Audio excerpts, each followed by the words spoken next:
ڕاگەندراوی یەکێتی مامۆستایانی کوردستان دەربارەی پاشەکەوتی موچە و ژیانی گوزەرانی مامۆستایان لە هەرێمی کوردستان. سڵاوی پەروەردە و زانست لای هەمووان ئاشکرایە یەکێتی مامۆستایانی کوردستان وەک نوێنەری سەرجەم مامۆستایانی کوردستان لە هەموو قۆناغەکانی خوێندن هەر لە باخچەی ساوایانەوە تا دەگاتە زانکۆ پەیمانگاکان لە سەروبەری سەرهەڵدانی قەیرانی داراییەوە واتە لە یەکی 2014 بەلە بە چاوگرتنی بارودۆخی ئەستیاری گەلی کوردستان زۆر بە پشت و درێژیەوە هەڵسوکەوتی کردووە. هاوکات بەردەوامیش بووە لە هەوڵەکانی لەگەڵ هەموو لایەنە پەیوەنددارەکان بۆ چارەسەرکردنی بارودۆخی دژوارەکە. لەم پێناوەدا بە یادداشت و بەیاننامە دەرگای سەرجەم ناوەندەکانی بڕیار و لایەنە سیاسیەکانی و ڕێکخراوە جیهانیەکانی مامۆستایان و یۆنامی و یونسکۆ و یونیسێفی داوە لە دەرگای گشت لایەشی داوە جێگای نیگەرانی ئەو داخوازیێڕەوانەی یەکێتی مامۆستایانی کوردستان ئاوڕی لێ نەدرایەوە لە کاتێکدا پەروەردە لەم دۆخۆ نەخوازراوەدا دەبوایە خەمی تەنها خەمی یەکێتی مامۆستایان نەبێت خەمی گشت لایەنە پەیوەنددارەکان و سەرجەم دەستگا دامەزراوە حکومیەکان بایە. لە دوا کۆبوونەوەی ئەنجومەنی تەنڤیزی یەکێتی مامۆستایان لە 11 2016 بەڕێوەچوو بڕیار لەسەر نەخشە ڕێگایەک درا کە نەخشە ڕێگایەک درا بەمبەستی چڕکردنەوەی گوشتارەکان تاوەکو داخوازیێڕەوەکان بەردەستە بکرێت. هەنگاوی یەکەم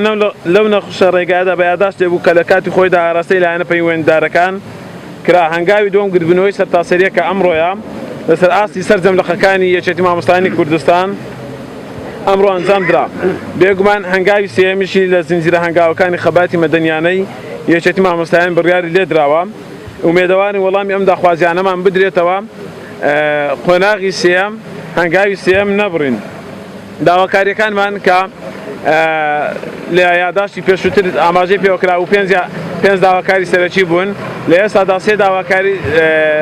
ئەخەینە ڕوو ئەویشان چارەسەرکردنی بە پەلەی دۆخی سیاسی نەخوازراوی هەرێمی کوردستانە کە وای کردووە هەموو کەسێک دەستی لەسەر دڵی بێت و بڕواشمان وایە هۆکارێکە بۆ بوونی ئەم قەیرانە داراییە ئەویش قەیرانی دۆخی سیاسیە پەلەکردن لە پێداچوونەوە بە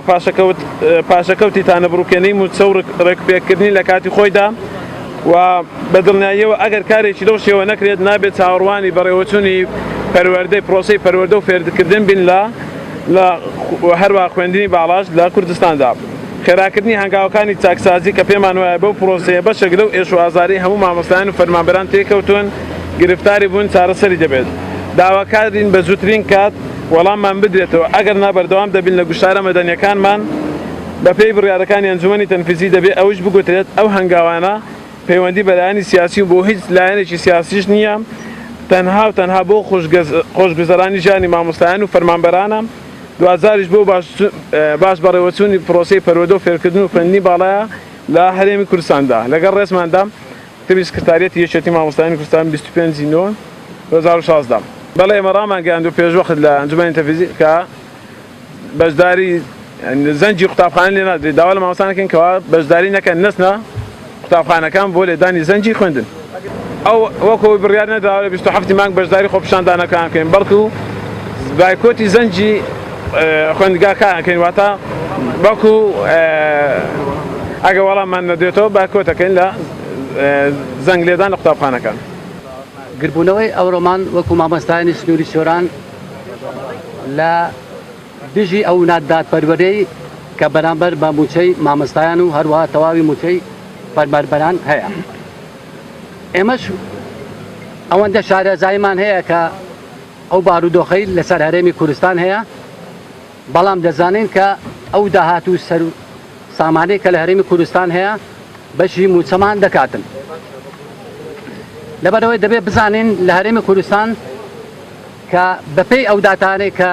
وەزارەتی سامانە سروشتەکان بڵاوی دەکاتەوە 600,000 بەرمیلە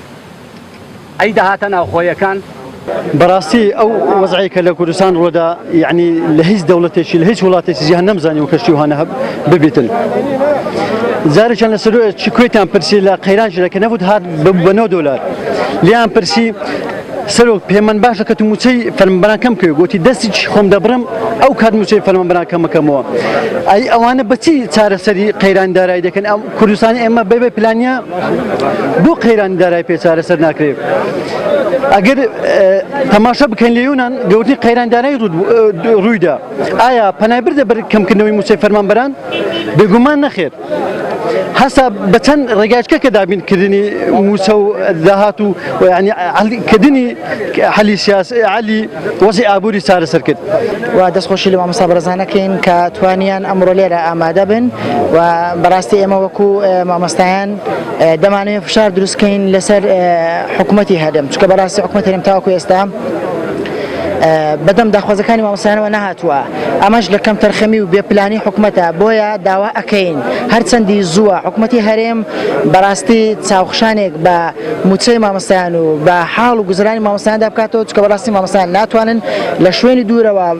بێن بۆ ئەو شوێنانی کە دوورە دەستن بۆ گوندەکان بۆ دەوروبەری سۆرانج چونکە بۆ هەمومان دەزانین شوێنەکانی سەختە بۆیە مامۆستایان ناتوانن دەوام بکەن ئەمڕۆ وەکو یەکەم ڕۆژی گربوونەوەی مامۆستایان لە سەرتاسەری هەرێم کە ڕێی خراپاس بۆ یەکێتی مامۆستایان بۆ سکرتاریەتی یەکێتی مامۆستایان بەڵام فشار دروست دەکەین لەنەو پاشیش لە بۆ 27 مان کە زەنگێک نادرێ و دەوام ناکەین بەڕاستی ئەگەر هەر بەردەوام بێ حکوومەت ئێمە وەکو مامۆستایان بەڕاستی فشاری مەدەنی زیاتر دروست دەکەین